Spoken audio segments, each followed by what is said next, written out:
Hello and welcome to the new channel. Look, thank you so much for coming over here already. Well, quite frankly, I said I was going to start on 0 and there's already 5,000 of you here. So that's mind-blowing and humbling and generally amazing. So thank you so much for coming over. I hope you're all doing well. I wanted to make the first video about what to expect, really, what's coming up over the next, well, let's call it for the end of end of 2025, the end of the year. Why not? Let's talk about that. We'll talk about this channel. We'll talk about content creation. We'll talk about commentary as well, which all three of them just kind of form this quite crazy career that's been built. So yeah, thank you very much for coming over. Great to have you here. I've got so many plans, so much stuff. There's loads of stuff from the Caribbean Premier League that I still need to work through and get posted on here. And I hope, obviously, of course, that you all enjoy it. So we're going to start with we're going to talk about the Ashes. Now, earlier this year, I said I was going to be at the 24-25 Ashes. So 25-26 Ashes. Get your dates right, Daniel. And it's not looking as easy or likely as what it might have been at the start of the year. The main reason is the budget that I'd set aside in order to get to Australia and back. Unfortunately, on day 3 of arriving in Antigua, my MacBook just completely died. Completely died to the point that it was not operational. I'd been training with the Antigua and Barbuda Falcons the night before, got back, taken all the content off the SD cards, filed it away on the hard drive, shut the lid down, gone to sleep, opened it back up the next day, nothing. Tried to get it fixed.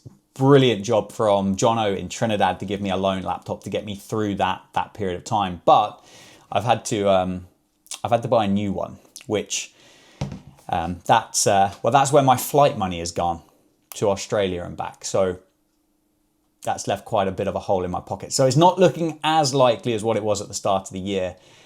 I'm still trying. I'm still working on some things, trying to get in contact with some people that may be able to help with work and obviously kind of financial opportunities in order to be able to get there. So it's not a no, but it's looking like a bit more of a struggle than what it was before my MacBook died. So hopefully yes, but I don't know.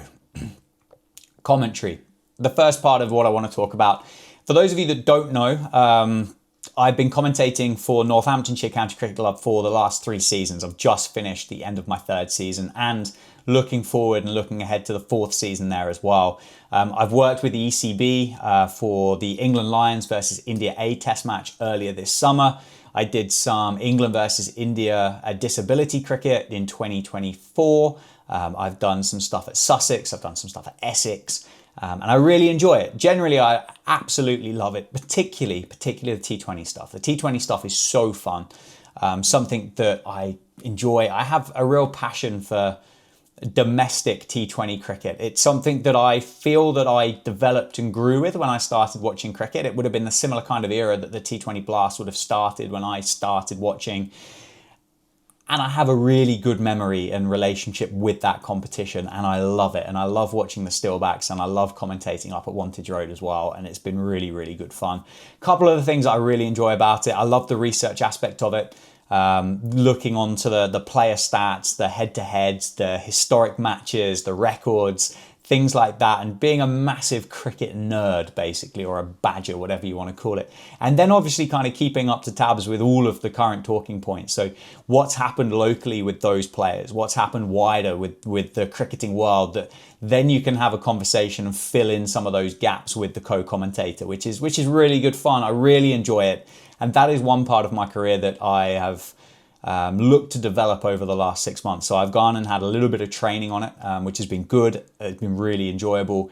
Have some more of that, and then look to kind of develop and take that part of my career forward. So I'll be approaching T20 leagues, clubs, leagues, competitions around the globe in the off season, and hopefully maybe some ICC events as well. So that's what I love doing. I've really enjoyed it, and it plays really nicely into regards to what I think the future of this channel is going to be. Content creation. Again, I've just spent 7 weeks in the Caribbean. Sounds awful, doesn't it? And it was great, to be fair, apart from the MacBook dying. That was quite stressful, but I had time in Antigua, Trinidad, and Guyana, and it was so much fun. So much access to players and teams and fans and supporters and local people, and just great fun. I learned so much, particularly with photography, something that I've enjoyed doing as a bit of a hobby, to be quite frank, particularly like the warm-up side of things. And the photos that I took at the start of the CPL to the photos I took at the back end of the CPL are kind of night and day difference, which is amazing. And I'm quite proud of myself and how I've kind of managed to muddle my way through that with a few bits of help. And also short format content as well. Probably realized that I could create more short format content than what I ever thought I could do. And that's quite exciting. And that makes me feel quite energized and quite enthused by content opportunities that might pop up. And it isn't just always going to be a case of, oh, what long format content can I make? Actually, no. What pieces of short format content that I make that are going to generate some revenue, of course, and then look to engage people in those channels, those communities and things like that. So that's another thing I'm going to continue to look into, put together a bit of a CV, show the views that I've got. That's the other crazy thing. It was like 9.5 million views from the CPL content that I posted during the Caribbean Premier League. And I've still got more stuff to go, which is amazing. So that's something else to look forward to. And I'm going to be contacting, as I say, other leagues around the world during the off season, get out there, showcase what I can do, and hopefully just increase the views and the eyes of the sport, increase my profile, increase their profile. Everybody wins.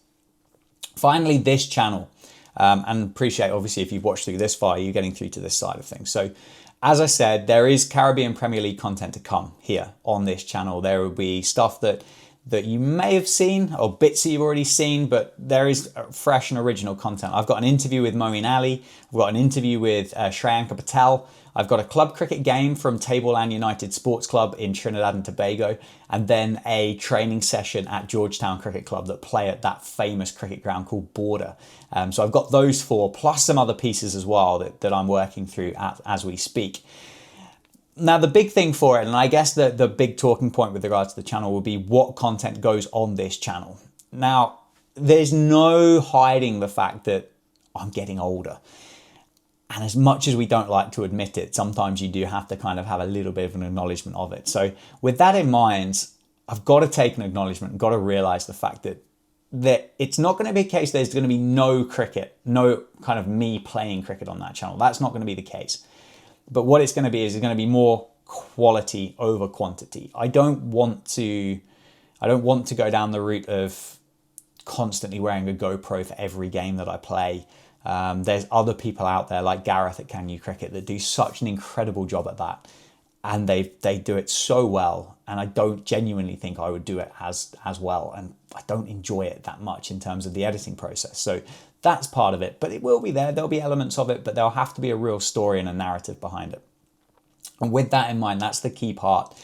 The commentary, the content creation, this channel need to kind of almost create an amalgamation. So with that commentary, with the research, with the presentation, with everything like that, all working together really nicely.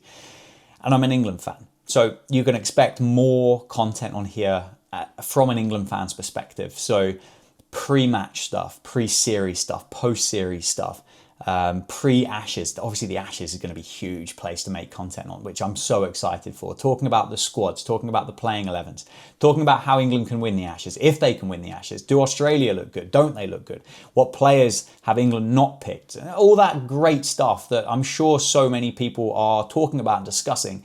And I want to build that community and involve as many people as I possibly can with the comments, interactions, moments, and everything like that, which is what I'm going to be going for. Players, collaboration, still absolutely going to be part of it. But as I say, maybe not so much of who can hit the ball furthest in 36 balls as the next person type thing. It's going to be a little bit more thought out, a little bit more subtle, a few more interviews, a few more kind of what's inside such and such's kit bag. Things like that, a day in the life of how does such and such prepare for those type of pieces, which I really enjoy making, and I find them fascinating for myself. And I would hope then that those watching it can firstly see my fascination and enjoyment, but then also have that same fascination in that content. So that's kind of what it is. Live content, yes, I want to do more live stuff. I don't exactly know what that looks like during the Ashes. I don't think it's Dan's live streaming between 11 p.m. and 4 a.m. in the morning as a watch along type thing, but potentially an hour and a half or an hour pre-Ashes live show with myself, talking with you guys, interacting with you guys, talking about squads, players, toss, starting 11s, all that other great stuff. So that's what I'm excited for. That's kind of a little look as to what's to come. The next video on this channel, and I know I'm very, very late for it, but I need to have a go and look through in this England Ashes squad that's been announced and figure out whether it's any good, who's missing, who should be there, who shouldn't be there, am I surprised by them, and all that other good stuff. So that'll be coming later this week. And finally as well, just the last thing to mention, obviously this now is unmonetized. There's no monetization on this channel at all. I need to get through 4,000 hours of watch time for this channel to become monetized. That's fine. I'm sure that'll happen at some point, and I'm incredibly grateful for you all to be here and get involved in all of it. But if you want to get involved with the content a little bit more, if you go head over to my website, it's danjads.com. There's a membership tier and category there. Basically, we'll provide access to these videos early, extra content, extra live streams, raffles and giveaways, things like that. If you'd like to support it anymore, that's where you can go and do it. If you don't, absolutely fine. And I'll see you very, very soon for what will be the first proper video on this new channel. And as I say, thank you again for being here. I'm excited to take you along with myself on whatever the rest of this journey looks like.